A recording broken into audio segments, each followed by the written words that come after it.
അവിടും സഭ ഇതിപ്പം ഒത്തിരി വർഷങ്ങൾക്ക് ശേഷമാണ് നമ്മളിപ്പോൾ ഈ ഭാഗം ചിന്തിക്കുന്നത്.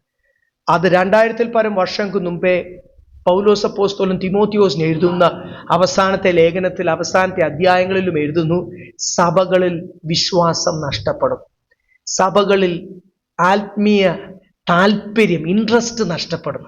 അതിൻ്റെ കാരണം എന്താണെന്ന് തിമോത്തിയോസേ നീ മനസ്സിലാക്കണം.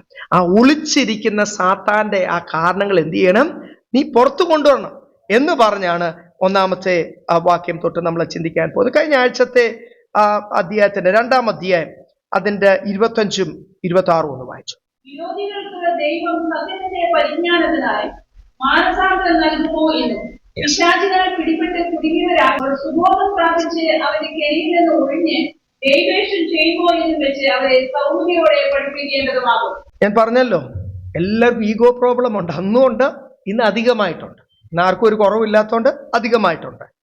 അതുകൊണ്ട് വഴക്ക് പറയുന്ന പോലൊന്നും പറഞ്ഞാലൊന്നും ഇന്ന് ആരും എന്ത് ചെയ്യത്തില്ല, കേൾക്കത്തില്ല. സൗമ്യതയോടുകൂടി അവരെ പറഞ്ഞ് മനസ്സിലാക്കാൻ. അവരുടെ സുബോധം പോകുന്നു, സത്യത്തിൽ നിന്ന് അവർ മാറിപ്പോകുന്നു, ഇല്ലേ? ഇതൊക്കെ അവരോട് തന്നെ ആ ചോദ്യങ്ങൾ ഇട്ട് കൊടുത്തിട്ട് സാത്താന്റെ കെണിയിൽ നിന്ന് ആ ഭാഗം ഒന്ന് വായിച്ച്. അവർ സുബോധം പ്രാപിച്ച് അവന്റെ കെണിയിൽ നിന്ന് ഒഴിഞ്ഞു ദൈവേഷ്ടം ചെയ്യുമോ എന്നും വെച്ച് അവരെ സൗമ്യതയോടെ പഠിപ്പിക്കും. ഈ വാക്യത്തിൽ നിന്ന് ഒരു കാര്യം നമ്മളിപ്പോൾ മനസ്സിലാക്കി. ഒന്ന്, ഐദർ പിശാചിന്റെ കെണിയിൽ, അല്ലെങ്കിൽ ദൈവേഷ്ടം ചെയ്യുക. അപ്പോൾ ഒരാൾ പറയുക, എനിക്ക് താല്പര്യമുണ്ട്, പറ്റുന്നില്ല, എനിക്ക് കർത്താവിന് വേണ്ടി നിൽക്കുവാനും സംസാരിക്കുവാനും ശക്തനായിട്ട് നിൽക്കുവാനും ഒക്കെ എന്തുണ്ട്, താല്പര്യമുണ്ട്, ദൈവേഷ്ടം ചെയ്യുവാൻ താല്പര്യമുണ്ട്, പക്ഷേ പറ്റുന്നില്ല. കാരണം എന്നാ? ഈ വാക്യപ്രകാരം കാരണം എന്നാ? അവൻ പിശാചിന്റെ അല്ലെ അവൾ പിശാചിന്റെ കെണിയില്ല, അല്ലേ? അപ്പൊ എപ്പോഴെങ്കിലും ഈ തോന്നൽ എന്നിൽ വരുവാണെങ്കിൽ, നിങ്ങളിൽ വരുവാണെങ്കിൽ, വാക്യത്തിൽ നിന്ന് മനസ്സിലാവും, പിശാച് എന്നെ ഏതോ രീതിയിലൊക്കെ അവകാശം പറയുവാൻ ജീവിതത്തിലുണ്ട്, എന്നെ കെട്ടിയിരിക്കുക, പിശാചിന്റെ വലയില, കെണിയില, എനിക്ക് താല്പര്യമകത്ത് കിടന്ന് നീറുന്നുണ്ട്, കത്തുന്നുണ്ട്, പക്ഷെ എനിക്ക് ദൈവേഷ്ടം ചെയ്യുവാൻ കഴിയുന്നില്ലെങ്കിൽ ആ വ്യക്തി പിശാചിന്റെ കെണിയില എന്ന് സഭയെ ഓർപ്പിക്കുക. ഈ ഓരോ കാര്യങ്ങൾ പറഞ്ഞിട്ട് തിമോത്തിയോസിനോട് പറയുവാൻ, നീ സഭയെ ഓർപ്പിക്കുക. യെസ്, ഇനി നമുക്ക് ഇന്ന് ചിന്തിക്കാനുള്ള 3-ാം അധ്യായം 1-ാമത്തെ വാക്യം. നമ്മളിപ്പോ നിൽക്കുന്ന ഏത് സമയ? ദുർഘട, ഇല്ലേ? പെയിൻഫുൾ ടൈംസ്, വളരെ വളരെ കഷ്ടം. ഒന്ന്, കൃപയിൽ ജീവിക്കാൻ തന്നെ എന്തുവാ കഷ്ടം. നമ്മളെ ക്ഷീണിപ്പിക്കാനുള്ള എല്ലാം സാത്താൻ നമ്മുടെ മുമ്പിൽ കൊണ്ട് നിർത്തിയിട്ടുണ്ട്. അത് ഫോണിൽ കൂടാണേലും നേരിൽ കൂടാണെങ്കിലും സംസാരത്തിലാണെങ്കിലും പ്രവൃത്തിയിലാണെങ്കിലും ഒരാളെ ക്ഷീണിപ്പിക്കുവാനുള്ള സാഹചര്യങ്ങൾ മുഴുവനും ചുറ്റിനുണ്ട്. ബലപ്പെടുത്താനോ ഒരു മനുഷ്യൻ പോലും ഇല്ല. നമ്മൾ തന്നെ ദൈവത്തിൽ നിന്ന് എന്ത് ചെയ്യണം? പിന്നെ ബലപ്പെടുത്തുന്ന ഒരു ചെറിയ കൂട്ടം, എൻകറേജ് ചെയ്യേണ്ട ഒരു കൂട്ടമാണ് സഭ. നിങ്ങൾ അങ്ങോട്ടും ഇങ്ങോട്ടും എൻകറേജ് ചെയ്യുന്നുണ്ടോ? സ്തോത്രം. പ്രാർത്ഥിക്കുന്നുണ്ടോ? Praise the lord. ഓരോരുത്തരും എൻകറേജ് ചെയ്യുവാൻ ദൈവം നമ്മളെ ഏൽപ്പിച്ചിരിക്കുന്നു. കാരണം എന്താണെന്നറിയാം? അന്ത്യകാലത്തിൽ ദുർഘട സമയങ്ങൾ, പെയിൻഫുൾ ടൈംസ്, പെരിലിയസ് ടൈംസ് ഒക്കെ എഴുതിയിരിക്കുന്നത്. വളരെ വളരെ കഷ്ടമാവുന്ന വിശ്വാസത്തിന് വേണ്ടി നിൽക്കുവാൻ, യേശുവിന് വേണ്ടി നിൽക്കുവാൻ. ഈ കഴിഞ്ഞ ആഴ്ച എന്തൊക്കെയാ പ്രോഗ്രാംസ് നിങ്ങൾക്ക് അറിയാമല്ലോ. സ്കൂളിലും കോളേജിലും ഓഫീസിലും അവിടെ പ്രോഗ്രാം നടക്കും. ചില സ്കൂളിലും കോളേജിലൊക്കെ പോയില്ല 500 രൂപ ഫൈൻ എന്നൊക്കെ ഉണ്ട്. ആ ഫൈനൊക്കെ അടയ്ക്കാതിരിക്കാൻ ചിലരൊക്കെ പോകുന്നവരുണ്ടായിരിക്കില്ലായിരിക്കും. പക്ഷെ പോയി അവരുടെ ഈ മഹാബലിക്ക് സമർപ്പിച്ച പായസവും കുടിച്ച് ഊണും കുടിച്ചൊക്കെ വരിക എന്നൊക്കെ പറയുന്നത്, അല്ലെ പൂക്കോളത്തിൻ്റെ അകത്ത് പോയിട്ടുള്ള ഫോട്ടോ, ഇതൊക്കെ പല ദൈവമക്കളുടെയും സുവിശേഷകരുടെയും ഒക്കെ കുടുംബങ്ങളും സുവിശേഷകരും ഒക്കെ ഇത് ചെയ്യുന്ന ഞാൻ കഴിഞ്ഞ ആഴ്ച കണ്ടു. സഭകളിൽ ചില സുവിശേഷന്മാരിൽ വചനം പഠിപ്പിക്കേണ്ടവരൊക്കെ ഇത് തെറ്റാണോ അല്ലയോ ഇതിനെ ന്യായീകരിച്ചുകൊണ്ട് ദൈവമക്കൾ ഓണം ആഘോഷിക്കാമോ ഇല്ല. ഇപ്പൊ ഓണവും എനിക്ക് തോന്നുന്നു അതിനെ അങ്ങ് ആഘോഷിക്കാം എന്നുള്ള പരുവത്തിൽ. ഞാനത് കേൾക്കാൻ പോലും പോയില്ല. ഒരു യൂട്യൂബിൽ കിടക്കുന്നുണ്ട്, പുള്ളിയുടെ ഹെഡിങ് പുള്ളി നിന്നിട്ട് പറയുന്നത് ദൈവമക്കൾക്ക് ആഘോഷിക്കാമോ ഇല്ല. പുള്ളി എനിക്ക് അറിയാവുന്നതുകൊണ്ട് പുള്ളി ആഘോഷിക്കാമെന്ന് തന്നെയാണ് പറയുന്നത്. എനിക്ക് മനസ്സിലായി. കാര്യം അത്രയ്ക്ക് മാറി തെറ്റിയിരിക്കുന്ന ഒരാളാണ്. ഇത് നിങ്ങൾക്കറിയാമല്ലോ, നാളുകളായിട്ട് ഈ ഇത് കഴിഞ്ഞിട്ട് സഭായോഗം കഴിഞ്ഞിട്ട് സദ്യ കൊടുക്കുന്ന, ഓണസദ്യനെ കൊടുക്കുകയും അന്നെല്ലാവരും ഇതിട്ടുകൊണ്ടൊക്കെ വരികയൊക്കെ ചെയ്യുന്ന ഗോൾഡൻ ജുബയും ഗോൾഡൻ കരയൊക്കെ ഉള്ള മുണ്ടുമൊക്കെ ഇട്ടുകൊണ്ട് വരുന്ന സഹോദരിമാരും അതുപോലത്തെ നാടൻ ഡ്രസ്സൊക്കെ ഇട്ടുകൊണ്ട് വരുന്ന പെന്തിക്കോസ് സഭകളാണ് മലയാളികളുടെ ഇടയ്ക്ക് വിദേശത്തും നാട്ടിലെ ടൗൺ ചേർച്ചസിലും ഒക്കെ നടക്കുന്നതിൻ്റെയൊക്കെ സ്റ്റേറ്റസുകൾ ഈ ആഴ്ച അടുത്ത ആഴ്ചയായിട്ട് കാണാം. ബാക്കി കുറേ കണ്ടു, പ്രോഗ്രാമിൻ്റെയൊക്കെ കുറേ കണ്ടു. ഇതിൻ്റെയൊക്കെ സമയത്ത് വേർപാടോടി നിൽക്കുവാൻ അന്ത്യകാലമാണ്. അന്ത്യകാലത്തിൽ ജാതികളുടെ വഴികളിൽ നീ നടന്നാൽ പണിഷ്മെന്റ് കിട്ടിയത് എന്തിനാ? ഇസ്രായേലിന്, യഹൂദയ്ക്ക് പണിഷ്മെന്റ് കിട്ടിയ എന്തിനാ? സാത്താനെ ദൈവം ഏൽപ്പിച്ചു കൊടുത്ത എന്തിനാ? ഓരോ പ്രവാചകന്മാർ പറഞ്ഞത് എന്തു അവരോട്? നീ ജാതികളുടെ വഴികളിൽ നടക്കല്ല, ജാതികളുടെ വഴികളിൽ നടക്കല്ല. അവിടെ എല്ലാം വിശുദ്ധിയും വേർപാടും കാണിക്കുവാൻ ദൈവം നമ്മളെ സഹായിക്കട്ടെ. സ്തോത്രം. ഒന്നുകൂടെ ആ വാക്യം ഒന്ന് വായിച്ചേ. യെസ്, അന്ത്യകാലത്ത് ദുർഘട സമയങ്ങൾ വരുമെന്നറിയുക. വല്ലാത്ത കഷ്ട സമയങ്ങളായിരിക്കാൻ. അപ്പോൾ മനുഷ്യൻ മാറുന്നത് എങ്ങനെ? നമ്മൾ ഇനി വായിക്കാൻ പോകുന്ന ഒരു വലിയ ലിസ്റ്റ്. ആദ്യം മനുഷ്യൻ എന്തൊക്കെയായി തീരും? സ്വസ്നേഹികൾ, സ്വാർത്ഥത, സെൽഫിഷ്. പിന്നെ അടുത്തത് ദ്രവ്യാഗ്രഹികൾ. നമുക്ക് ഓരോന്നും ചിന്തിക്കാം. ഇവിടെ ആദ്യത്തെ മൂന്നെണ്ണം നമുക്ക് ചിന്തിക്കാം. ഒന്നെന്തുവാ? മനുഷ്യൻ സ്വസ്നേഹികൾ. ഞാൻ പറഞ്ഞല്ലോ, ജാതികളെ പറ്റിയല്ല പറയുന്നത്, ക്ഷീണിച്ചിരിക്കുന്നവരെ പറ്റിയല്ല, സഭയെ പറ്റിയാ പറയുന്നത്. സഭയോട് തിമോത്തിയോസെ നീ പറയുക. നേരത്തെയൊക്കെ നമ്മൾ വായിച്ചില്ലേ, പിശാചിന്റെ കെണിയിൽ വീണ് ദൈവ ഇഷ്ടം ചെയ്യുവാൻ കഴിയാത്തതിന്റെ റീസൺ ആണ് ഇത്. പിന്നീടാണല്ലോ അധ്യായങ്ങളായിട്ടൊക്കെ ബൈബിൾ ട്രാൻസ്ലേറ്റേഴ്സ് ആക്കിയത്, ടോപ്പിക്കലായിട്ട്. അതുകൊണ്ട് ഇതെല്ലാം എഴുതിയപ്പോൾ അപ്പോസ്തലൻ ഒന്നിച്ചാണ് എഴുതിയത് എന്ന് നിങ്ങൾ മനസ്സിലാക്കണം. എല്ലാ ബൈബിൾ മുഴുവനും അങ്ങനെയാണ്. അപ്പൊ ഈ തൊട്ടു മുമ്പത്തെ വാക്യത്തിൽ നമ്മൾ വായിച്ചു, നിനക്ക് ദൈവ ഇഷ്ടം ചെയ്യുവാൻ കഴിയാത്തത് നീ പിശാചിന്റെ കെണിയിൽ വീഴുന്നത് കൊണ്ടാ എന്ന് അവരെ പറഞ്ഞ് മനസ്സിലാക്കുക എന്ന് പറഞ്ഞിട്ടാണ് അന്ത്യനാളുകളിൽ, അല്ലെങ്കിൽ ഈ നാളുകളിൽ, ആ അവസാനത്തെ നാളുകൾ, മനുഷ്യൻ സ്വസ്നേഹികൾ. സത്യമല്ലേ? സെൽഫിഷ്നെസ്. ആദ്യം പറയും, ഞാനും എൻ്റെ കുടുംബം, ഞങ്ങൾ ദേശത്ത് മാനിക്കപ്പെടണം, ദേശത്ത് അനുഗ്രഹിക്കപ്പെടണം. അങ്ങനെ ഒരാൾ പറഞ്ഞാൽ, പാടിയാൽ ഏത് ആത്മാവിനാലാണ്? ക്രിസ്തുവിൻ്റെ. കാര്യം ആ പാട്ടുകളൊക്കെ നമ്മളും അറിയാതെ പാടിയിട്ടുണ്ടാവും ഇല്ലേ? ഇനി പാടല്ല. സ്തോത്രം. ദേശത്ത് ഞങ്ങൾ മാനിക്കപ്പെടണം. യേശു അത് പറഞ്ഞിട്ടുണ്ടോ? യേശു കർത്താവ് തൻ്റെ മഹത്വവും സിംഹാസനവും രാജാവ് എന്നുള്ള സ്ഥാനവും വിട്ട് അവിടെ സന്തോഷത്തോടെ ഈ സ്വർഗീയ സൃഷ്ടികളെ വാണ് അവിടെ ആരാധന കെരൂബിൽ സാറാഫുകളിൽ നിന്നൊക്കെ സ്വീകരിച്ച് സന്തോഷത്തോടുകൂടി അവരിക്കുന്ന വിട്ടിട്ടാണ് ഈ ദൂഷാട്ടിയ ജനത്തിന്റെ ഇടയ്ക്ക് വന്ന് നമുക്ക് വേണ്ടി ഈ വിലയെല്ലാം സഹിച്ചതില്ലേ? അപ്പൊ നമ്മളിവിടെ കണ്ടു, മനുഷ്യൻ സ്വസ്നേഹികൾ. സ്വസ്നേഹവും അങ്ങോട്ട് കൂടി ആദ്യം പാടും, ഞാനും എൻ്റെ കുടുംബവും ദേശത്ത് അനുഗ്രഹിക്കപ്പെടണം. അത് തന്നെ സ്വാർത്ഥതയല്ലേ? നിന്റെ സഹോദരനെ നിന്നേക്കാൾ ശ്രേഷ്ഠനെന്ന് അത് ചെയ്യാൻ പറ്റാത്തവൻ യേശുവിൻ്റെ ആത്മാവ് ഇല്ല. സ്തോത്രം. ഈ ഞാനും എൻ്റെ കുടുംബവും അനുഗ്രഹിക്കപ്പെടുവാനല്ല. സ്തോത്രം. ഈ കുടുംബ ബന്ധമൊക്കെ താൽക്കാലികമായി യേശുവുമായിട്ടുള്ള ബന്ധമാണല്ലോ. ഇനി ഇച്ചിരി കഴിഞ്ഞിട്ട് ഈ സെൽഫിഷ്നെസ് അങ്ങോട്ട് വന്നിട്ട് കുടുംബത്തിന്റെ അകത്ത് തന്നെ എനിക്ക് വേറെ ആരുടെയും കാര്യങ്ങളൊന്നും അറിയണ്ട, എനിക്ക് എൻ്റെ കാര്യങ്ങളെല്ലാം കറക്റ്റായിട്ട് നടക്കണം. വേറൊരാളുടെ കാര്യം നടന്നാലോ നടന്നില്ലല്ലോ കുഴപ്പമില്ല, എൻ്റെ കാര്യങ്ങൾ എത്തിയണം. അപ്പൊ ആ ഒരു ലെവൽ സ്വാർത്ഥതയിലേക്ക് വന്ന് പിന്നെ അതിന്റെ അടുത്ത ലെവൽ സ്വാർത്ഥതയാണ്, ഇനി യേശുവിന്റെ നാമം ദേശത്ത് ഉയർന്നില്ലേലും കുഴപ്പമില്ല, എൻ്റെ കാര്യങ്ങൾ കറക്റ്റായിട്ട് നടക്കണം. യേശുവിനെ ഇപ്പൊ എനിക്കൊന്ന് ദേശത്ത് ഒന്ന് ഘോഷിക്കുവാൻ അല്ലെങ്കിൽ സ്നേഹിതരോട് പറയുവാൻ, ഞാൻ താമസിക്കുന്ന അസോസിയേഷനിൽ എനിക്ക് പുകഴ്ത്താൻ പറ്റിയില്ലെങ്കിലും ഞാൻ എന്ത് ചെയ്യണം?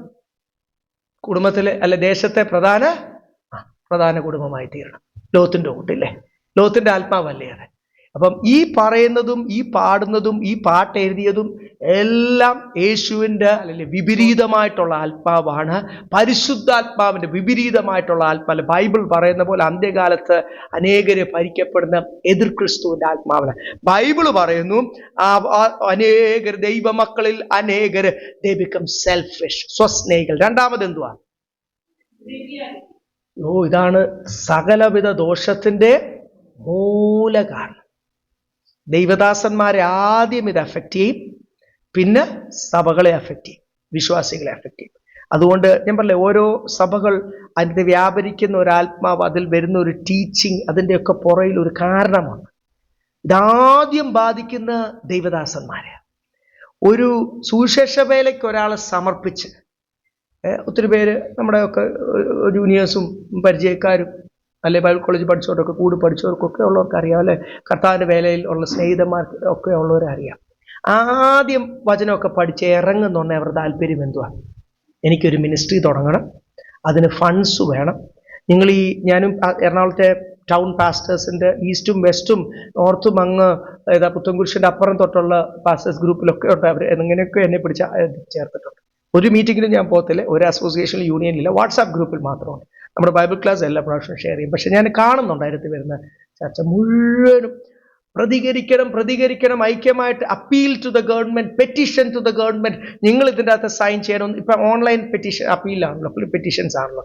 FCRA അക്കൗണ്ട് എല്ലാ ചർച്ചസിൻ്റെയും ക്യാൻസൽ ചെയ്യുക. ഫോറിൻ കറൻസി ആക്ടിൻ്റെ അക്കൗണ്ട്. എന്തോ അവർക്ക് പ്രോബ്ലം? Tax exemption.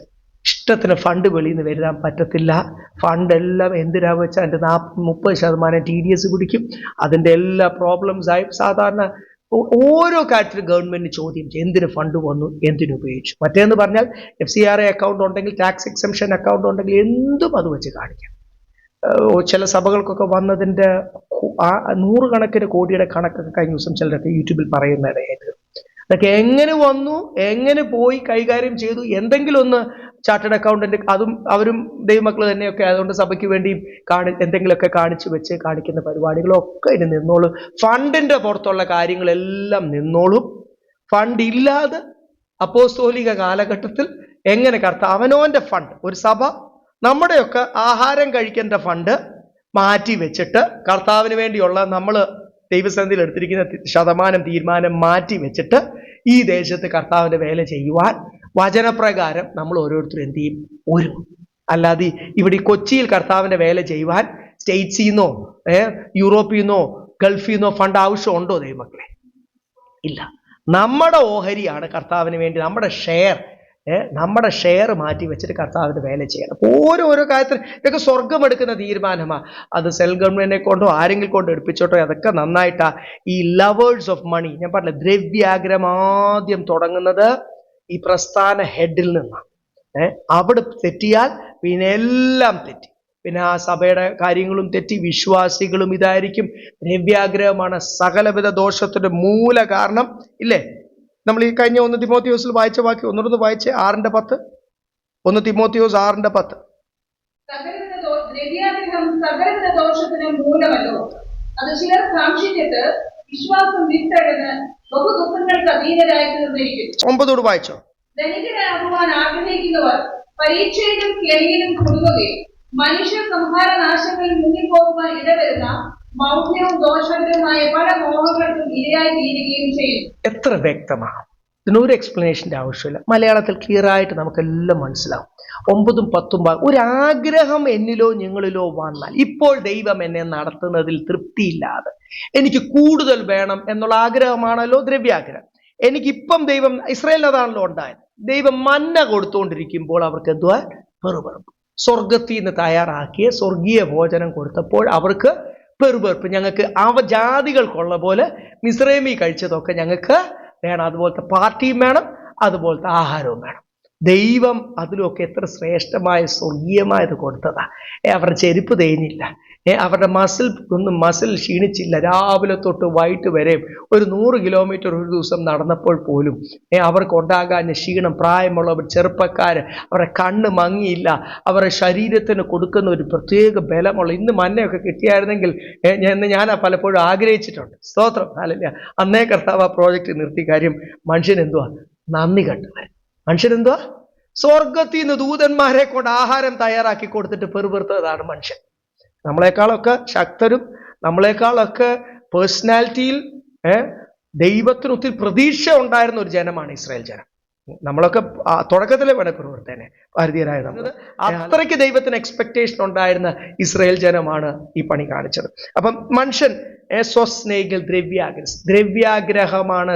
ഞാൻ അതിന് ഊന്നൽ കൊടുക്കുന്നതിന്റെ കാരണം മക്കളോട് പറയണം, ഹല്ലേലൂയ, നമുക്ക് സഭയോട് പറയണം, എല്ലാവരോടും പറഞ്ഞ് മനസ്സിലാക്കേണ്ട ഒരു കാര്യമാണ്. മക്കളെ, സ്തോത്രം. പണം പണം പണം. ഞാൻ ഈ നാളുകളിലൊക്കെ അനേക ചെറുപ്പക്കാരോട് സംസാരിക്കുമ്പോൾ, കൗൺസിലിങ്ങിനോ പ്രാർത്ഥനയ്ക്കോ അല്ലാതെ തന്നെ ചെറുപ്പക്കാർ സംസാരിക്കുമ്പോൾ എല്ലാം ഒരൊറ്റ വെപ്രാള. പറയുന്ന ഭാഷയൊക്കെ ഞാൻ അവരുടെ ഭാഷയിൽ അങ്ങ് പറയുവാണ്. ഈ നശിച്ച കേരളത്തിൽ നിന്ന്, നശിച്ച ദേശത്തിൽ നിന്ന് എവിടെയെങ്കിലും അങ്ങ് പോയി രക്ഷപ്പെട്ടാൽ മതി.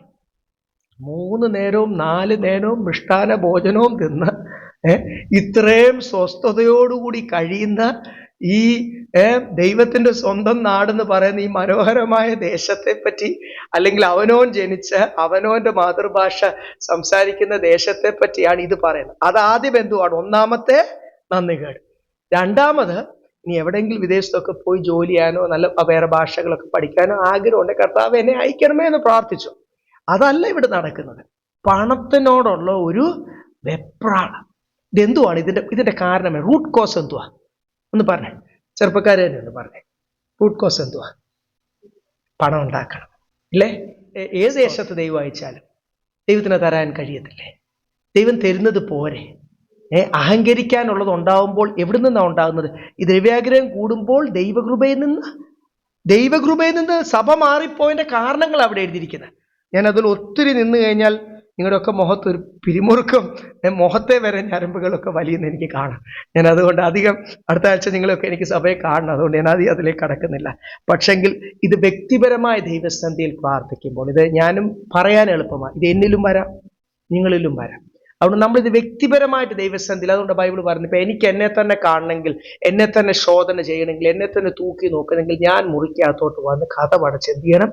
ആ പ്രാർത്ഥന. ഇവിടെ നമ്മൾ കണ്ടു. അടുത്തത് എന്തുവാ? വമ്പ് പറയുന്ന പോലെ. ഒന്നുമില്ലേലും പൊങ്ങച്ചം.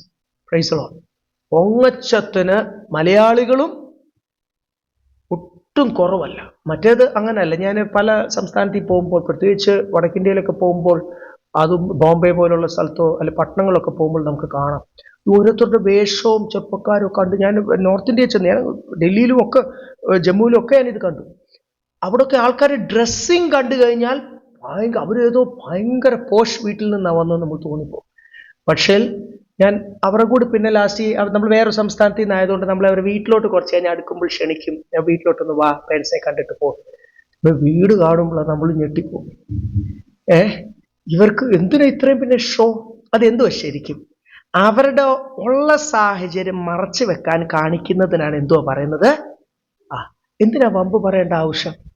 ദൈവം എന്നെ നടത്തുന്നതിൽ ഞാൻ സന്തുഷ്ടനാന്ന് പറയുവാനാണ് ആരാഗ്രഹിക്കുന്നത്? നടത്തിപ്പുകാരൻ ആഗ്രഹിക്കുന്നത്. Price the Lord. ആത്മാവിനാൽ നടത്തപ്പെടുന്നവരാണ് ദൈവത്തിന്റെ. അപ്പൊ നമ്മുടെ കുഞ്ഞുങ്ങളെ ആദ്യം പഠിപ്പിക്കേണ്ട കാര്യങ്ങൾ ഇത്. ഞാൻ വേറൊരാളെ പഠിപ്പിക്കുന്നതിന് മുമ്പേ ഞാൻ ആദ്യം ആരെ പഠിപ്പിക്കണം? അവരെ പഠിപ്പിക്കുന്നുണ്ടോ ഇല്ലയോ എന്ന് ചോദിച്ചു നോക്ക്. അവർ പപ്പ എന്നും വീട്ടിൽ പറയുന്നത് ഞാൻ ഇവിടെ പറയും എന്നായിരിക്കും അവർ ചിന്തിക്കുന്നത്. ഇന്നലെ വൈകിട്ട് പോലും വെറുതെ വിട്ടില്ല. ഞാനിത് ശരിക്കും കുടുംബത്തെ പഠിപ്പിച്ചാൽ മാത്രമേ എനിക്ക് എന്ത് ചെയ്യാൻ പറ്റത്തുള്ളൂ? സഭയെ പഠിപ്പിക്കാൻ ഞാൻ യോഗ്യനാ തീരത്തുള്ളൂ. ഏലിക്ക് എന്തുവാ പറ്റിയത്? ഏലി പുരോഹിതന്റെ വലിയ പുരോഹിതനാ. കഴുത്ത് ദൈവം ഓടിച്ചു. മക്കളെ പഠിപ്പിക്കാതെ സഭയെ പഠിപ്പിക്കാൻ വന്നതാ. അപ്പൊ നമ്മൾ ഇത് ആദ്യം ആരെ പഠിപ്പിക്കണം? നമ്മൾ പഠിപ്പിച്ചാൽ കേൾക്കാൻ ബാധ്യസ്ഥരായ ആൾക്കാർ ആരാ? നമുക്ക് നാട്ടുകാരെയൊക്കെ പഠിപ്പിക്കുന്നതിന് മുമ്പ് കേട്ടാൻ മിണ്ടാതിരുന്ന് മക്കളാണേലും ഒരു പരിധി ഉണ്ടെങ്കിൽ പോലും നമ്മൾ ഇതാദ്യം പഠിപ്പിക്കേണ്ടത്, പ്രാക്ടീസ് ചെയ്യേണ്ടത് എൻ്റെ ജീവിതത്തിലും എൻ്റെ കുടുംബത്തിലും, നിങ്ങളുടെ ജീവിതത്തിലും നിങ്ങളുടെ കുടുംബത്തിലും. ഒന്ന് നമ്മൾ കണ്ടു, സഭ ക്ഷീണിക്കാൻ കാരണം, വ്യക്തികൾ ക്ഷീണിക്കാൻ കാരണം. ഈ ക്ഷീണിച്ചിരിക്കുന്ന, ആത്മാവിൽ ക്ഷീണിച്ചിരിക്കുന്ന വിശ്വാസികൾ വന്ന് സഭയിൽ ഇരിക്കുമ്പോഴാണ് സഭയോട് എന്ത് ചെയ്യുന്നത്? ക്ഷീണിച്ചു പോകുന്നത്. അപ്പൊ സഭയെ നീ പഠിപ്പിക്കണം. ക്ഷീണിക്കാനുള്ള കാരണം ഒന്നെന്തുവാ? സ്വസ്നേഹം. ലിസ്റ്റിൽ മുൻപോട്ട് പോകുക. യെസ്, നിങ്ങൾ വിചാരിക്കും ഞാൻ 5 വാക്യമേ എടുത്തുള്ളല്ലോ. ഈ 5 വാക്യം തന്നെ മുഴുവനും ലിസ്റ്റാണ്. അത് കഴിയുമ്പോഴേ നിങ്ങൾ ഫുൾ പിരിമുറുക്കത്തിലാവും.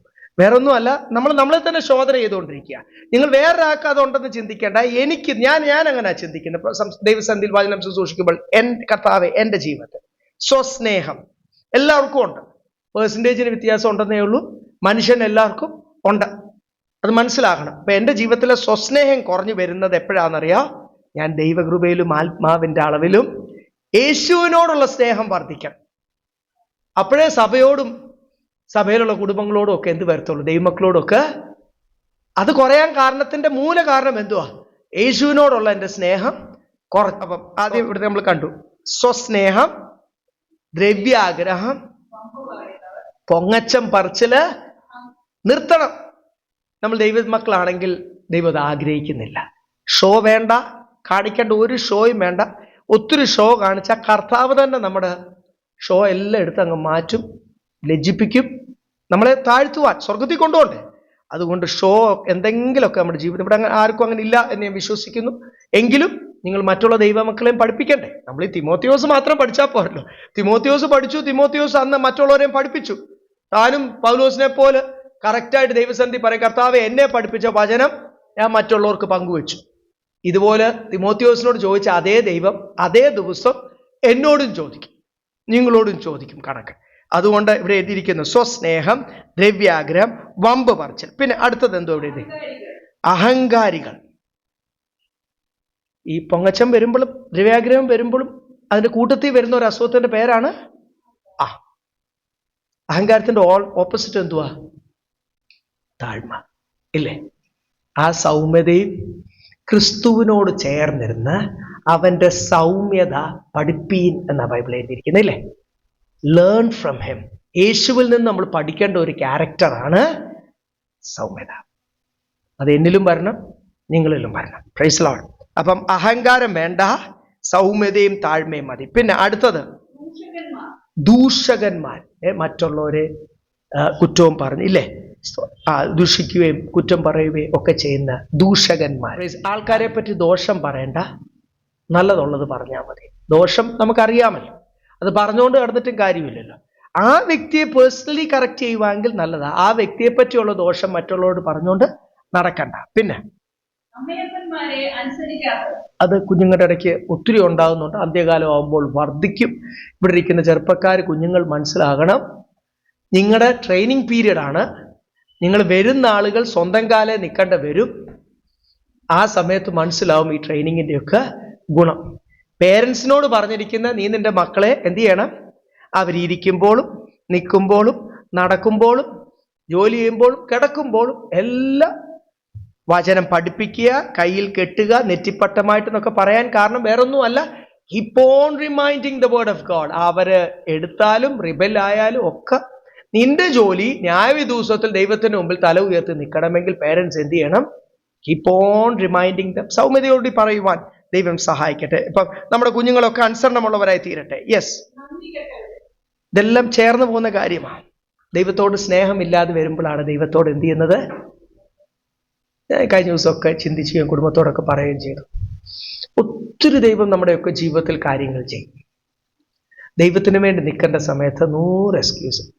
കുടുംബം അങ്ങനെ ആയിപ്പോയി, മക്കൾ ഇങ്ങനെ ആയിപ്പോയി, അവർക്ക് അതുണ്ടായിരുന്നു, ഇവർക്ക് ഇന്ന പ്രോഗ്രാം, അവർക്ക് അങ്ങനെ, മറ്റേത് ജോലി സ്ഥലത്ത് അങ്ങനെ ഉണ്ടായിരുന്നു, അവിടെ ചെല്ലേണ്ട വന്നു, ഇവിടെ ചെല്ലേണ്ട വന്നു, അപ്പനമ്മയെ നോക്കണം. ഇതെല്ലാം താൽക്കാലിക ബന്ധമല്ലേ? ആരുമായിട്ടുള്ള ബന്ധമാണ്? നിത്യബന്ധം. ഭർത്താവും ഭാര്യയുമായിട്ടുള്ള ബന്ധവും താൽക്കാലികമാണ്. ആരുമായിട്ടുള്ള ബന്ധമാണ്? നിത്യബന്ധം, യേശുവുമായിട്ട്. 10 കുഷ്ഠരോഗികളെയാണ് കർത്താവ് സൗഖ്യമാക്കി. പുത്തൻകുരിശിൽ ഒരു കുഷ്ഠരോഗ ആശുപത്രി ഉണ്ടായിരുന്നു, നിങ്ങൾക്ക് അറിയാം, പഴയ എറണാകുളംകാർക്കൊക്കെ അറിയാം.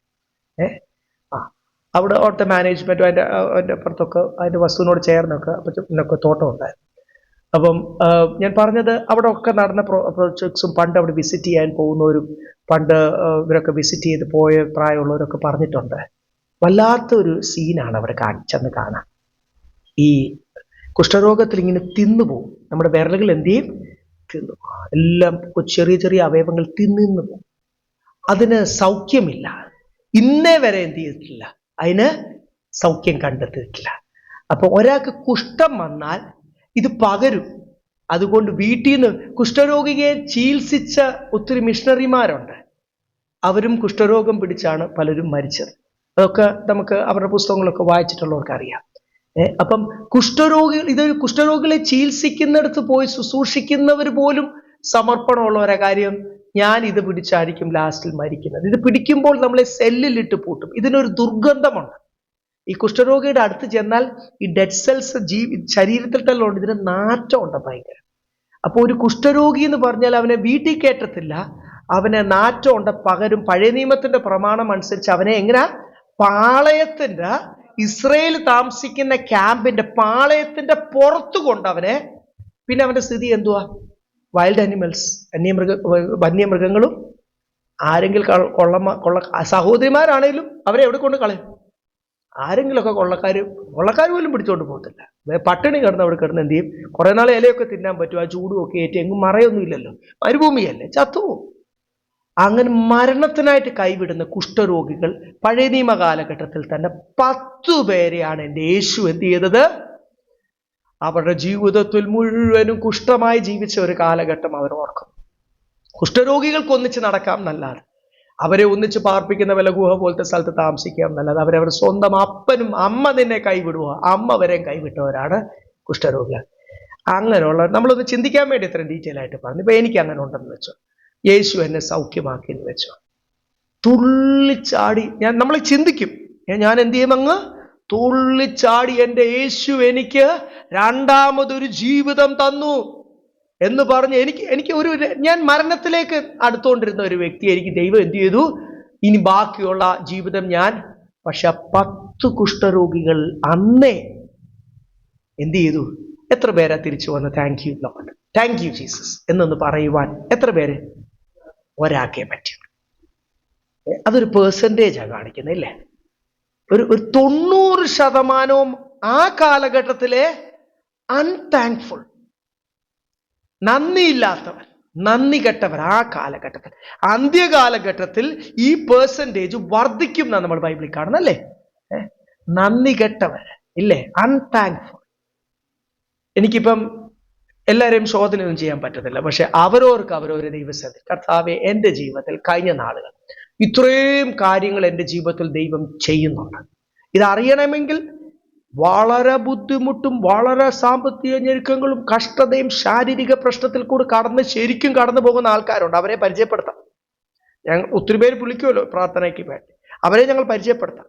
നിരാശയിൽ കഴിഞ്ഞു പോകുന്ന ആൾക്കാരുണ്ട്.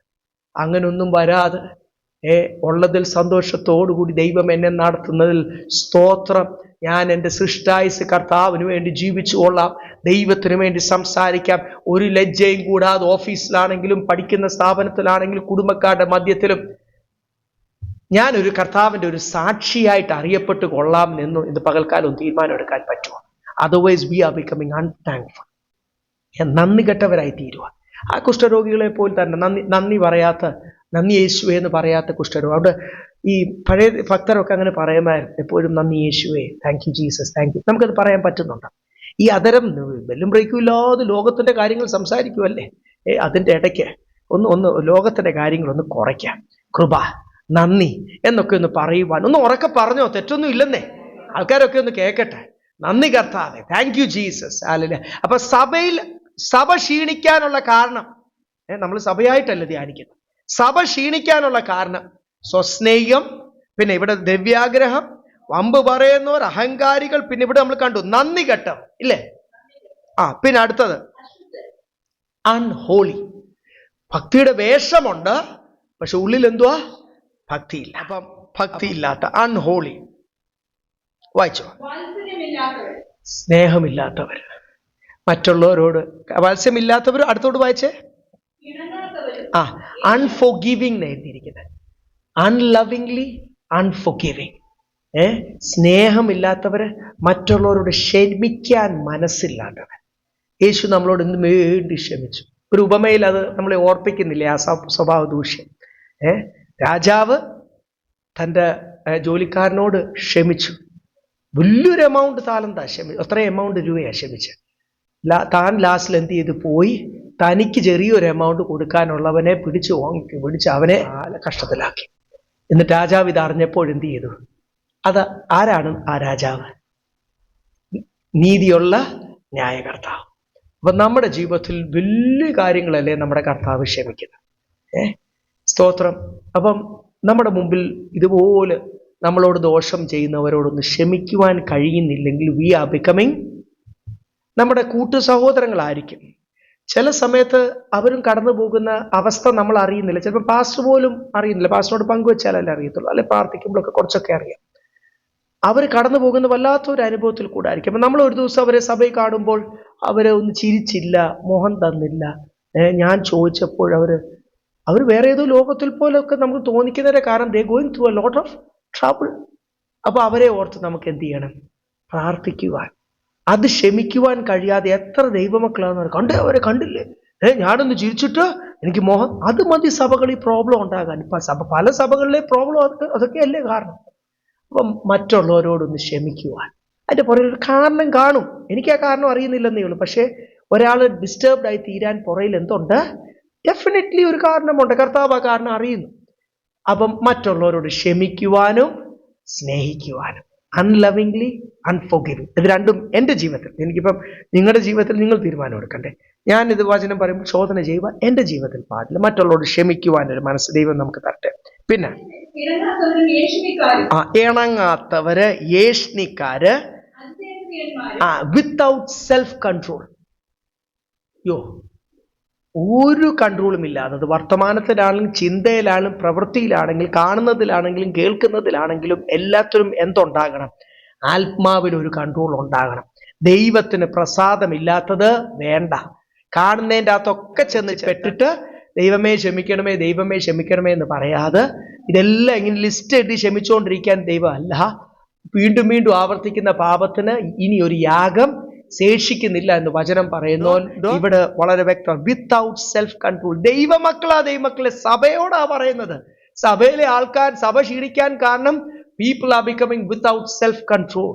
അതുകൊണ്ട് ഒരു കൺട്രോൾ വേണം. ഈ ജഡത്തിന്റെ മേൽ ആത്മാവിൽ എന്ത് ചെയ്യണം? വിൽ പവർ കൊണ്ട് നടക്കത്തില്ല. അത് പലപ്പോഴും നമുക്കറിയാവുന്ന കാര്യമാണ്. ദൈവം നമ്മുടെ ആത്മീയ മനുഷ്യനെ ബലപ്പെടുത്തണം, ഈ ജഡത്തെ ഒന്ന് കൺട്രോൾ ചെയ്യുവാൻ. യെസ്. പിന്നെ ഉഗ്രന്മാർ, ഒരു കരുണയുമില്ലാതെ, ബ്രൂട്ടൽ, ഡിസ്പൈസേഴ്സ് ഓഫ് ഗുഡ്, ഒരു നന്മയില്ലാത്തവര്, നന്മ വരാത്ത, സൽഗുണ ദ്വേഷികൾ, ഞാനിതിന് വേറൊരാൾക്ക് ഗുണം ചെയ്യണമെന്ന് ചിന്തിക്കുന്നവൻ.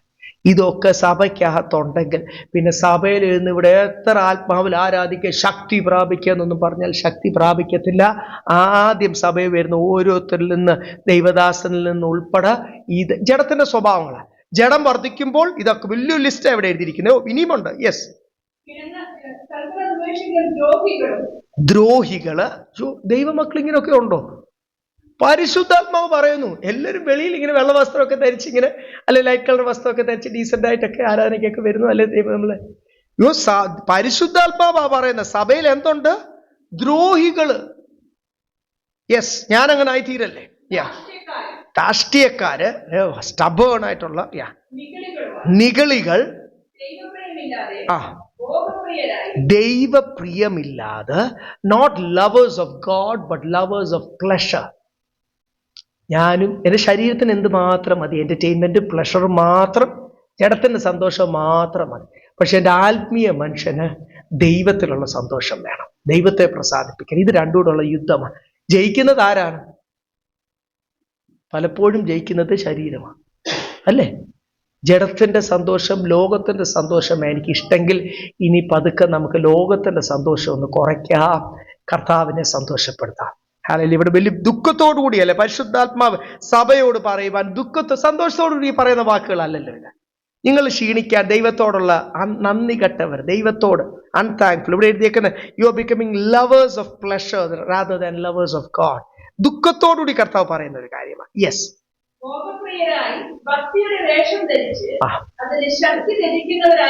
യെസ്. സ്തോത്രം. ഒരു വലിയ ലിസ്റ്റ് ഇവിടെ എഴുതിയിട്ട്, അവർ പെന്തിക്കോസുകാരായിരിക്കും, അവർ ഇന്ന സഭക്കാരായിരിക്കും, അവർ പാസ്റ്റർമാരായിരിക്കും, ഒക്കെ ശരിയാ. ഇതിലെല്ലാം ഈ കൂട്ടം ആൾക്കാരുണ്ട്. കാര്യം മനുഷ്യരാണ്. പാസ്റ്റർമാരെന്ന് പറഞ്ഞാലും വിശ്വാസികൾ എന്ന് പറഞ്ഞാലും ഒന്നും വ്യത്യാസമില്ല. ഒരാൾ ജോലി വിട്ട് അല്ലെങ്കിൽ ഭാഗികമായിട്ട് ജോലി ചെയ്തുകൊണ്ട് കർത്താവിൻ്റെ വേല കൂടുതൽ ചെയ്യുന്നു എന്ന് മാത്രമേ ഉള്ളൂ. എല്ലാവരും മനുഷ്യരാണ്. മനുഷ്യരിലെല്ലാം എന്തുണ്ടാവും? ദൈവമക്കളായ മനുഷ്യരിലുണ്ടാവും. പക്ഷേങ്കിൽ ഇങ്ങനെ ഉണ്ടായിട്ട് നിങ്ങൾ അവരെ ആദ്യം എന്ത് ചെയ്യണം? കറക്റ്റ് ചെയ്യണം. കറക്റ്റ് ചെയ്യുന്നില്ല, അവരതിൽ കണ്ടിന്യൂ ചെയ്യുന്നെങ്കിൽ കർത്താവ് പറയുന്നു എന്തുവാ? അവരെ വിട്ട് എന്ത് ചെയ്യണം? ഒഴിയുക. തൊട്ടു മുമ്പത്തെ അധ്യായത്തിൽ നമ്മൾ കണ്ടു, ഫ്ലീ ഫ്രം ദീസ് തിങ്സ്. അവരെ വിട്ട് ഓടുക എന്നാ പറയുന്നത്. ഇവിടെ എഴുതിയിരിക്കുന്ന അവരെ വിട്ട്. അപ്പം എല്ലാ പെന്തിക്കോസുകാരോ ഇന്ന സഭക്കാരോടോ കൂട്ടായ്മ കൂട്ടുകൂടാൻ ദൈവം നമ്മളെ അനുവദിക്കുന്നില്ല. വചനം വ്യക്തമാണ്. ഇന്ന കാര്യങ്ങൾ ഇങ്ങനെ നന്ദി കെട്ടവരും ദ്രവ്യാഗ്രഹികളും അഹങ്കാരികളും പൊങ്ങച്ചക്കാരും ഒക്കെ ഉണ്ടെങ്കിൽ, അങ്ങനെയുള്ള ദൈവമക്കൾ ഉണ്ടെങ്കിൽ അവരുമായിട്ടുള്ള കമ്പനി, ആ ഫെലോഷിപ്പ് എന്ത് ചെയ്യണം? വിട്ട് നീ ഒഴിഞ്ഞില്ലെങ്കിൽ നീയും ദൈവകൃപയിൽ നിന്ന്, ഇത് അവസാനം വളരെ ശക്തമായ ആഴത്തിൽ ദൈവത്തിന്റെ വെളിപ്പാട് പ്രാപിച്ച പൗലോസ് അപ്പോസ്തലൻ സഭ ക്ഷീണിക്കും എന്ന് വീണ്ടും പറഞ്ഞിട്ട് കുറച്ച് AD 135 ഒക്കെ ആയപ്പോൾ എന്തോ സംഭവിച്ചു? കത്തോലിക്കയും യാക്കോബയുടെ ഒക്കെ ആരംഭമായ ദ കൗൺസിൽ ഓഫ് നിക്കയ എന്ന് പറയുന്ന ഈസ്റ്റേൺ ഓർത്തഡോക്സും റോമൻ കാത്തലിക് ചർച്ചിന്റെ ഒക്കെ ആരംഭം അതാ. എല്ലാവരോടും കൂടി ഒരു തീരുമാനം, ഒരു മീറ്റിംഗ് കൂടി റോമിൽ വെച്ച്. അത് പിന്നീടാണ് അവർ ഈസ്റ്റേൺ ഓർത്തഡോക്സും ഇതും ഒക്കെ ആയിത്തീരുന്നത്. അന്ന് എല്ലാവരും ഒന്നിച്ചാ കൂടിയത്. സഭ ക്ഷീണിച്ച് മനുഷ്യരെ മധ്യസ്ഥരാക്കുന്നതും ഓരോ യേശുവിന്റെ രൂപം കൊണ്ടിരുന്നതും മാതാവിന്റെ ആരാധന തുടങ്ങുന്നതും ഒക്കെ അതിൻ്റെ എല്ലാം കാരണമായി തീരുന്ന ഒരു കൗൺസിൽ ഉണ്ടാകുവാൻ, ഒരു സാമുദായിക കൗൺസിൽ ഉണ്ടാകുവാൻ, ജനത്തെ സത്യത്തിൽ, ആത്മാവിലും സത്യത്തിലും ആരാധിക്കുന്ന ഒരു അപ്പോസ്തോലിക പാറ്റേണിൽ നിന്ന് മാറി കെട്ടായിപ്പോയി ഒരു 100 വർഷം കഴിഞ്ഞപ്പോൾ. അതുകൊണ്ട് ആ 100 വർഷം തന്നെ എത്ര വർഷം നിന്നു നമുക്ക് അതിൻ്റെ ഇടയ്ക്കുള്ള ചരിത്രം എല്ലാം വ്യക്തമല്ലല്ലോ. ബൈബിളിൻ്റെ അകത്ത് എഴുതിയ കാര്യങ്ങളല്ലേ നമുക്ക് വിശ്വസനീയമായിട്ടുള്ളൂ. അല്ലാതെ ഒത്തിരി അപ്പോക്രിഫിക്കൽ ബുക്സ് ഉണ്ട്. ഈ 14 പുസ്തകങ്ങളല്ലാതെ ഒരു 150ഓളം അപ്പോക്രിഫിക്കൽ ബുക്സ് ഉണ്ട്. അതിനകത്ത് ഗോസ്പൽ ഓഫ് തോമസ് എന്നൊക്കെ പറയുന്നതിൻ്റെ അകത്തൊക്കെ ചിലർ അതൊക്കെ എടുത്ത് തിയോളജിയൻസ് പഠിപ്പിക്കുന്നൊക്കെ ഉണ്ട്. പക്ഷെ നമുക്കത് പഠിപ്പിക്കാൻ പറ്റത്തില്ല, കാരണം ചേരാത്ത പല കാര്യങ്ങളും അതിൻ്റെ അകത്തുണ്ട്. വചനം നമ്മളോടത് പഠിപ്പിക്കാൻ പറഞ്ഞിട്ടുമില്ലാത്ത, കർത്താവ് പറഞ്ഞിട്ടില്ലാത്തതുകൊണ്ട് ബൈബിളിൻ്റെ അകത്തുള്ളതെല്ലാം ഒത്തന്റിക് ആയിട്ട് പറയാൻ പറ്റും. അതുകൊണ്ട് ഇതിനിടയ്ക്ക് സംഭവിച്ച എന്തോ എന്ന് അറിയത്തില്ല. എന്തുമായാലും തിമോത്തിയോസൊക്കെ പഠിപ്പിച്ചു, കുറച്ചു നാളോട് നിന്നു. 1-2 തലമുറ കഴിഞ്ഞ് സഭ ക്ഷീണിച്ചു. ആത്മാവിലുള്ള ആരാധന പോയെന്ന് മാത്രമല്ല, ഈ അന്ത്യനാളുകളും സാത്താൻ ആദ്യ നൂറ്റാണ്ടിൽ നടന്ന ആ സെയിം പണിയാണ് ശ്രമിക്കുന്നത്. ഇത് ഞാൻ അതിന് കാരണമായി തീരല്ലേ, കുറച്ച് നാളുകൂടെ ഉള്ളൂ കർത്താവിന്റെ വരവെങ്കിൽ ആരെങ്കിലും സമ്മതിച്ചു കൊടുക്കുമോ? ഏതെങ്കിലും ഇപ്പൊ ഈ പറഞ്ഞ കുറവ് നമ്മളിനി ദൈവസന്ധിയിൽ നല്ല അടിയൊക്കെ ദൈവം നമുക്ക് തന്ന് ഇരിയടാന്നൊക്കെ പറഞ്ഞ് ഇരിയടി എന്നൊക്കെ പറഞ്ഞ് മുട്ടുമേലൊക്കെ നമ്മൾ ഇരുത്തി കരയിപ്പിക്കുന്ന അവസ്ഥകളൊക്കെ ഉണ്ടായി കരഞ്ഞൊക്കെ ദൈവസന്ധി ഇരുന്നാൽ ചിലപ്പോൾ ദൈവത്തോട് നമ്മൾ സമ്മതിക്കും. അത് മതി. അല്ലാതെ ആരെങ്കിലും സമ്മതിക്കുമോ? എന്നിൽ അഹങ്കാരമുണ്ട്, എനിക്ക് ദൈവസ്നേഹമുണ്ട്, എനിക്ക് സ്വസ്നേഹമാണ്, I am becoming unfaithful to God, ഞാൻ സമ്മതിക്കത്തില്ല. നിങ്ങൾ നമ്മുടെ മനുഷ്യൻ, നമ്മുടെ ജഡം സമ്മതിക്കത്തില്ല. പക്ഷെ നമ്മളിലെല്ലാം ഇത് ഉണ്ട്.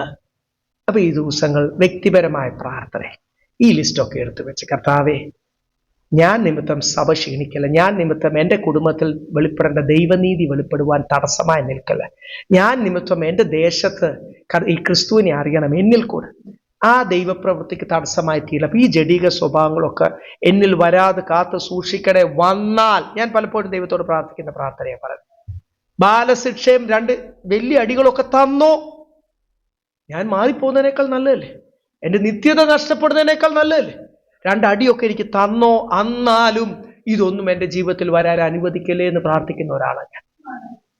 ദൈവത്തിൻ്റെ അടി വാങ്ങിക്കുന്നത് വേദനയാണ്. പക്ഷെ ഒട്ടും എൻ്റെ ജഡം അനുസരിച്ചില്ല, എനിക്ക് സുബോധം നഷ്ടപ്പെട്ട എന്ത് ചെയ്യും? അടിയൊക്കെ ആവശ്യമാണ്. അപ്പൊ അങ്ങനാണേലും പ്രാർത്ഥിച്ചോ, കുഴപ്പമൊന്നുമില്ല. ബൈബിൾ ഇതിലും കട്ടിയായ ഭാഷയിലാണ് പറയുന്നത്. 2 കണ്ണുള്ളവനായിട്ട് നരകത്തിൽ പോകുന്നതിനേക്കാൾ 1 കണ്ണുള്ളവനായി, 2 കൈയുള്ളവനായിട്ട് നരകത്തിൽ പോകുന്നതിനേക്കാൾ, അവയവമൊന്നും കർത്താവിന് ശരീരമൊന്നും വിഷയമൊന്നും അല്ല, ചൂന്ന് കളാന്നാ പറയുന്നത്. നിന്റെ കണ്ണിന് കിടച്ചേ വരുന്നുണ്ടോ, പ്ലക്ക് ഇറ്റ് ഔട്ട്. അത് ക്രൂവലായി പോയില്ലേ? ആ ഭാഷയിൽ ദൈവം ഇടപെടുന്നുണ്ട്. കാര്യം നിന്റെ ജഡമൊന്നും, നിന്റെ ഈ ശരീരം, ഈ ലോകജീവിതം ഒന്നും കർത്താവിന് അതിനേക്കാൾ കൂടുതൽ വിഷയം ഏതാ?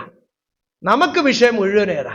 കർത്താവ്, ഈ ലോകത്തിൽ എന്നെ മാനിക്കണേ, മാനും എൻ്റെ കുടുംബം, എൻ്റെ മക്കൾ, എൻ്റെ കുടുംബം. ഈ ജഡീക ജാതികൾ ആ എടപ്പള്ളി പള്ളിയിലും ഇവിടെ അടുത്തുള്ള 2 തീർത്ഥാടന കേന്ദ്രമാണ് പറയുന്നത്, ആ കല്ലൂർ പള്ളിയിലും ഒക്കെ പ്രാർത്ഥിക്കുന്ന എന്തോ, അവിടെ പോയിരുന്ന് അവർ രൂപത്തിലും എൻ്റെ മക്കൾ, എൻ്റെ അനുഗ്രഹം, ഞങ്ങളെ ദേശത്ത് മാനിക്കണേ. അത് തന്നെ പരിശുദ്ധാത്മാവുള്ളവരും പ്രാർത്ഥിച്ചാൽ ലോകം തന്നെ ചിന്തിക്കത്തില്ല ഇത് ഏതാണ് കറക്റ്റ്, ഏതാണ് ബിബ്ലിക്കൽ, ആരിലാണ് ദൈവസാന്നിധ്യമുള്ളത്. അതുകൊണ്ട് നമ്മുടെ പ്രാർത്ഥനയൊന്ന് മാറട്ടെ. Price the Lord. ഹല്ലേലൂയ. കുടുംബത്തെ ഒന്ന് ഉപദേശിക്കുവാൻ നമ്മൾ പ്രാപ്തരായി തീരട്ടെ. അങ്ങനെയുള്ളവർ സഭയിൽ വരുമ്പോൾ ജീവനുണ്ടാവും, ആത്മാവിന്റെ തീ കത്തും. ഹല്ലേലൂയ. നമ്മളിലുള്ള പ്രത്യേകത ദേശം അറിയും. ദേശത്ത് ഈ സഭയിൽ കൂടി ചില ദൈവപ്രവൃത്തികൾ ഉണ്ടാവും. നമുക്ക് വ്യക്തിപരമായിട്ടും കുടുംബമായിട്ടും സഭയായിട്ടും തീരുമാനമെടുക്കാം. ദൈവത്തിന് പ്രസാദമുള്ളവർ അങ്ങനെ ഒരു തീരുമാനം കൂടി എടുക്കണം. ഇങ്ങനെ എഴുതിയിരിക്കുന്നത് സഭയെ ക്ഷീണിപ്പിക്കാൻ വേറൊരു കാര്യമല്ല, നമ്മളെ ക്ഷീണിപ്പിക്കുവാൻ. ഇങ്ങനെയുള്ള വിശ്വാസികളുണ്ടല്ലോ, ഇപ്പൊ ഇതൊക്കെ ഇതിൽ കണ്ടിന്യൂ ചെയ്യുന്ന ഈ ദ്രവ്യാഗ്രഹത്തിലും ഈ സ്വസ്നേഹത്തിലും പൊങ്ങച്ച മാമ്പ് പറയുക, അവരുമായിട്ടുള്ള കൂട്ട് എന്ത് ചെയ്യണം? അങ്ങ് പരിശുദ്ധാത്മാവ് പറഞ്ഞതാണ്. അത് പറഞ്ഞാൽ അതുപോലെ എനിക്ക് പറഞ്ഞാലേ പറ്റൂ, എനിക്കും അനുസരിച്ചാലേ പറ്റൂ, നിങ്ങൾക്കും അനുസരിച്ചാലേ പറ്റൂ. അതുകൊണ്ട് ആരുമായിട്ട് ദൈവമക്കൾ തന്നെ ഹായ് ഒക്കെ പറഞ്ഞു കേട്ടോ, ഒന്ന് മെസ്സേജൊക്കെ അയച്ചോ, അതല്ല പറയുന്നത്.